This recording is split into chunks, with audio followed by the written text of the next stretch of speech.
অনেকের এরকম একটা ধারণা হতে পারে যে আমি যেহেতু ভিসা ইন্টারভিউ এর জন্য অ্যাপয়েন্টমেন্ট পেয়ে গেছি, আমি যদি এখন ভিসা ইন্টারভিউটা ফেস করি হয়তো বা আমার ভিসাটা হবে না। হে এভরিওয়ান, দিস মনে hope you guys are doing well. সম্প্রতি একটা নিউজ প্রচারিত হয়েছে যে যুক্তরাষ্ট্র শিক্ষার্থীদের ভিসা স্থগিত করেছে। তো এটা নিয়ে অনেকের মধ্যে অনেক ধরনের ভয় ভীতি কাজ করতেছে যে আমরা হায়ার স্টাডির জন্য ইউএসএ আসবো কিনা, বা আমরা কিভাবে করব। ইভেন যারা ইউএসএ আসার জন্য ইন্টারভিউ ডেট পেয়ে গিয়েছেন তাদের মধ্যে একটা ভয় কাজ করছে যে এই ইন্টারভিউ ডেটটা আবার পিছিয়ে দিবে কিনা।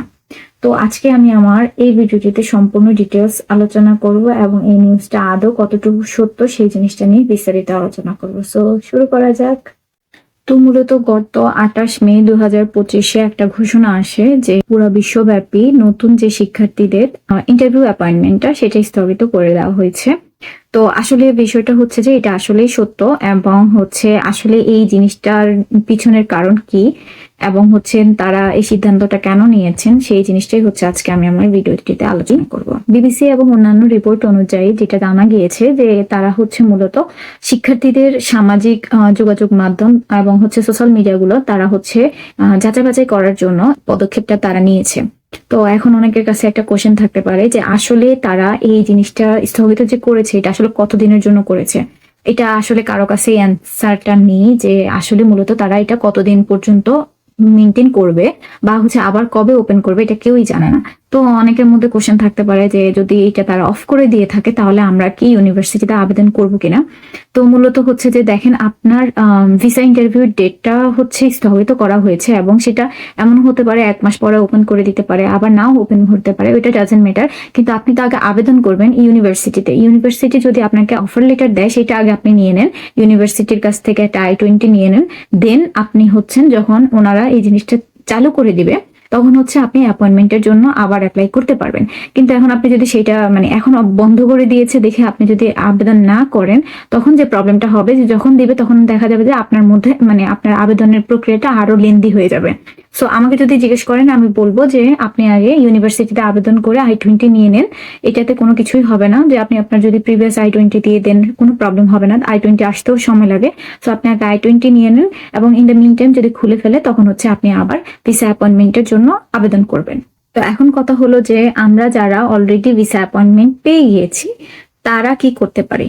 তো মূলত দেখেন আপনার যে সোশ্যাল মিডিয়াটা ছিল সেটা অলরেডি আপনি আপনার DS-160 ফর্মে প্রোভাইড করে ফেলেছেন। যদি আপনার সোশ্যাল মিডিয়াটা এরকম থাকে যে সেটা লক করা আছে, পাবলিক না থাকে, সেক্ষেত্রে আপনি পাবলিক করে দিতে পারেন এবং আপনি আপনার সোশ্যাল মিডিয়াটা একটু ঘেঁটে দেখতে পারেন যে আপনি ইউএসএ সরকারের বিরুদ্ধে বা এমন কোনো ধরনের পোস্ট আপনি শেয়ার করছেন কিনা বা আপনি নিজে লিখেছেন কিনা যেটাতে কোনো ধরনের আইন বা অন্য কিছু লঙ্ঘন করে, এরকম কোনো কিছু যদি আপনি লিখে থাকেন বা শেয়ার করে থাকেন সেই জিনিসগুলো আপনি হাইস্ট রিমুভ করে দিতে পারেন। এছাড়া আপনি ভিসা ইন্টারভিউ অ্যাটেন্ড করবেন কিনা এটা হয়তো বা আপনাদের মধ্যে কোশ্চেন থাকতে পারে। এটা আসলে মূলত এরকম কোনো কিছুই না। আপনি যদি ভিসা ইন্টারভিউ ডেট পেয়ে থাকেন তাহলে অবশ্যই আপনি যাবেন এবং ভিসা ইন্টারভিউ ফেস করবেন। আবার অনেকের এরকম একটা ধারণা হতে পারে যে আমি যেহেতু ভিসা ইন্টারভিউ এর জন্য অ্যাপয়েন্টমেন্ট পেয়ে গিয়েছি, আমি যদি এখন ভিসা ইন্টারভিউটা ফেস করে হয়তো বা আমার ভিসাটা হবে না। আসলে এরকম কোনো কিছুই না। আপনি আপনার নিজের সোশ্যাল মিডিয়ার প্রোফাইলে যদি এরকম দেখেন যে কোনো ধরনের বিতর্কিত কোনো কিছু থাকে, সেটা আইদার ফেসবুক হোক, মেসেঞ্জার হোক বা আপনার ইনস্টাগ্রাম হোক বা লিঙ্কডইন হোক, যেখানেই থাকুক না কেন আপনি সেই জিনিসগুলো রিমুভ করে দিতে পারেন। এছাড়া আপনি যে কাজটা করতে পারেন যে আপনি আপনার ইন্টারভিউ এর জন্য প্রিপারেশন নিয়ে নিতে পারেন, কারণ আলটিমেটলি ওরা আপনার প্রোফাইলটা দেখবে এবং আপনার যে ইন্টারভিউ আপনি কিভাবে বলতেছেন, ইন্টারভিউতে কনফিডেন্টলি অ্যান্সার দিচ্ছেন সেই জিনিসটাই দেখে।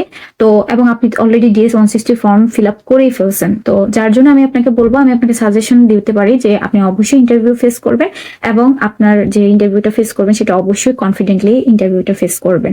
এটাতে এত ভয় পাওয়ার কিছু নাই। যাদের ভিসা হচ্ছে এমন না যে এই সিচুয়েশনে, অ্যাকচুয়ালি সিচুয়েশনটাই একটু খারাপ যাচ্ছে, বাট এমন না যে এই সিচুয়েশনে কারো ভিসা হচ্ছে না। আর দ্বিতীয় কথা যে যারা নতুন করে আবেদন করতে চাচ্ছেন বা ভয় পাচ্ছেন, এরকম কোনো কিছু নেই। এখানকার যে প্রেসিডেন্ট তার এখান থেকে একটা নির্দেশনা আসছে এবং এটা খুবই সাময়িক। এটা এমন না যে এটা শুধু, আর একটা বড় কথা যে এটা এমন না যে শুধুমাত্র আমাদের দেশের জন্য আসছে, এটা পুরো বিশ্বব্যাপী আসছে। সো এটাতে এত ভয় পাওয়ার কিছু নেই। যদি স্পেসিফিক আমাদের দেশের জন্য আসতো তাহলে এটা মানা যেত যে কিছুটা ভয়ের বিষয়, কিন্তু এটা পুরোটা ওয়ার্ল্ড ওয়াইডই এই ঘোষণাটা আসছে যে সবার জন্যই আসা হয়েছে এবং এটা কিছুদিন পরে আবার দেখা যাবে যে এটা ওপেন করে দেবে। হয়তো তবে আমরা এক্সাক্ট ডেটটা বলতে পারি না যে কবে ওপেন হবে, হয়তো বা এটা 1 মাসও নিতে পারে, 2 মাসও নিতে পারে। বাট আমাদেরকে হচ্ছে এই সিচুয়েশনটাতে একটু ধৈর্য ধরতে হবে। সাথে হচ্ছে আপনি আপনার অ্যাপ্লিকেশন যদি বন্ধ করে দেন বা হচ্ছে আপনার যে প্রিপারেশন নিতেছেন সেই প্রিপারেশনটা যদি আপনি বন্ধ করে দেন, তাহলে আমি বলবো যে এটাতে আপনার নিজেরই লস হবে। তো সেক্ষেত্রে আমি বলবো যে আপনি প্রিপারেশন নিন এবং হচ্ছে আপনি ইউএস এর ইউনিভার্সিটিগুলো সার্চ করে আপনি হচ্ছেন ইউনিভার্সিটিগুলোতে আবেদন করার পরবর্তীতে আপনি ফার্স্ট অফ অল আমার কথা হচ্ছে আপনি I-20 নিয়ে নেন। যখন আপনার I-20 থাকবে তখন আপনি ইজিলি ভিসা ইন্টারভিউর জন্য অ্যাপয়েন্টমেন্ট নিতে পারবেন। তো আশা করি সবাই বুঝতে পারছেন যে এই সিচুয়েশন আপনাদেরকে কি করতে হবে, যারা ভিসা ইন্টারভিউ ডেট পেয়ে গিয়েছেন বা যারা এখনো পর্যন্ত ভিসা ইন্টারভিউ ডেট নেন নাই, সেই জিনিসটা হোপফুলি আপনারা বুঝতে পারছেন। আর আপনাদের যদি কোনো ধরনের কোশ্চেন বা যে কোনো বিষয়ে যদি কোনো ধরনের কোয়েরিজ থাকে সেটা অবশ্যই আমাকে কমেন্ট সেকশনে জানাবেন। এবং আর আপনারা যারা অলরেডি ডেট পেয়ে গিয়েছেন ভিসা ইন্টারভিউ ডেট, তারা অবশ্যই আমার চ্যানেলে ভিজিট করে কিভাবে কোশ্চেনের প্রিপারেশন নেবেন সেই ডিটেলসের ভিডিওগুলো দেখে নেবেন। আমি আমার চ্যানেলে শেয়ার করে রেখেছি। হোপফুলি আপনারা আপনাদের অ্যান্সার পেয়ে গিয়েছেন। সবাই ভালো থাকবেন এবং আমার জন্য দোয়া করবেন। আল্লাহ হাফেজ।